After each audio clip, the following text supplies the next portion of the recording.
Bien-aimé, la marche avec Dieu est une longue histoire. C'est une marche de patience, une marche de persévérance, une marche d'endurance. Ce n'est pas une course de vitesse, mais une course d'endurance. Dans les photos que je veux partager avec vous aujourd'hui, c'est toute mon histoire. C'est l'histoire de la fidélité de Dieu envers un homme. C'est l'histoire d'un enfant qui, à l'âge de 16 ans, a rencontré le Seigneur Jésus-Christ, le musulman qu'il était. Sur la première photo, vous verrez que je suis avec une de mes mamans à la vraie église de Dieu, de Papa Nistoto, qui à l'époque, nous étions en Gaoundéré. Je pense que c'était en 96. Sur cette photo, je suis encore tout jeune. Et cette maman m'a beaucoup aimé, a beaucoup pris soin de moi et je lui suis reconnaissant. Et je lui serai reconnaissant toute ma vie. C'était des moments très compliqués pour moi.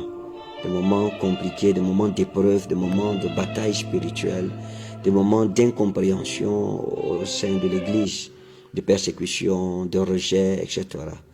Et sur l'autre photo, vous verrez, dans la première photo déjà, vous allez remarquer que j'ai ce léger sourire malgré tout. J'ai appris à sourire dans les beaux jours comme dans les mauvais jours. La deuxième photo, je suis avec un frère. C'était mon ami, mon compagnon de prière. Nous passions beaucoup de temps à méditer la parole de Dieu. Et sur la première photo, vous voyez, je suis avec un ensemble rouge, un jogging. C'est lui qui cousait cela et celui qui m'avait vendu cet ensemble. Pour moi, cet ensemble valait de l'or. Je ne mettais ça pas à n'importe quelle occasion. Donc quand vous me voyez en rouge là, c'était le plus haut degré de ma sapologie dans tous les cas. Sur la deuxième photo, vous verrez, avec le bien-aimé, il a sa Bible en main. Et je suis avec mon pantalon noir et ma ceinture. Et puis ma chemise. L'habillement là était sacré.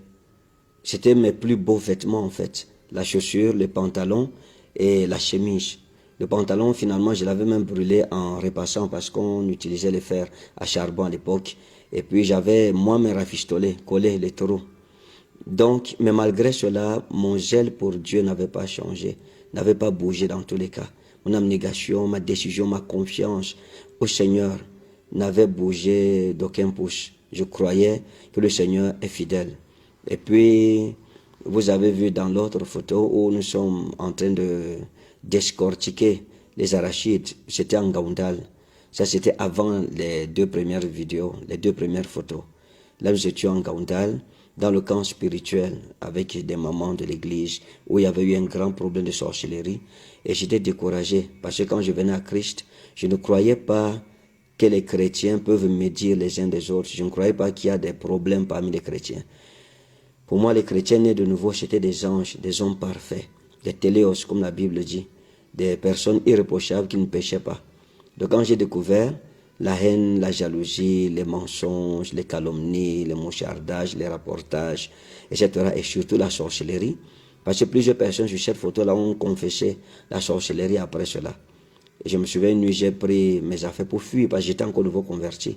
J'avais environ 1 an, 2 ans dans la foi. Et la nuit, l'ange du Seigneur m'a apparu, il m'a demandé où est-ce que tu vas.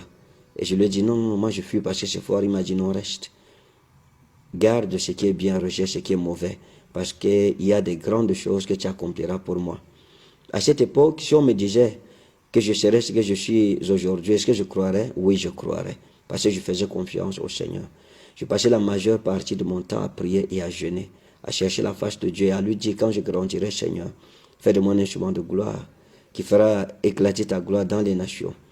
Et la dernière photo, c'est la photo de 31 ans après. C'est une histoire de 31 ans de marche avec le Seigneur Jésus. Mes amis, Dieu n'est pas un homme pour mentir, ni un fils d'homme pour se repentir. Ce qu'il promet, il accomplit aussi. Ce que sa bouche déclare, sa droite l'exécute. Je veux simplement te dire d'être fort dans les moments les plus compliqués. Peut-être tu es en train de traverser la vallée de Baca aujourd'hui, c'est difficile, l'horizon est sombre, tu es dans la boue du tunnel, mais bientôt tu seras au bout du tunnel. Sois fort. La Bible dit, vous serez haïs de tous à cause de mon nom, mais celui qui persévérera jusqu'à la fin sera sauvé. Il dit encore, si nous persévérons avec lui, nous régnerons aussi avec lui. Aujourd'hui, beaucoup de personnes ne connaissent pas par quoi je suis passé, ne connaissent pas mon parcours ou bien mon histoire avec le Seigneur Jésus-Christ. Ces photos résument cette histoire-là. Toi qui traverses ce moment compliqué aujourd'hui, qui as l'impression que Dieu t'a abandonné, non, il ne t'a pas abandonné, il est fidèle, notre Dieu. Persévère, au bout du tunnel, il y a une lueur d'espoir. Le Seigneur te donnera rendez-vous avec la gloire, il te restaurera, il va ôter les vêtements de honte sur toi pour te revêtir de vêtements de gloire.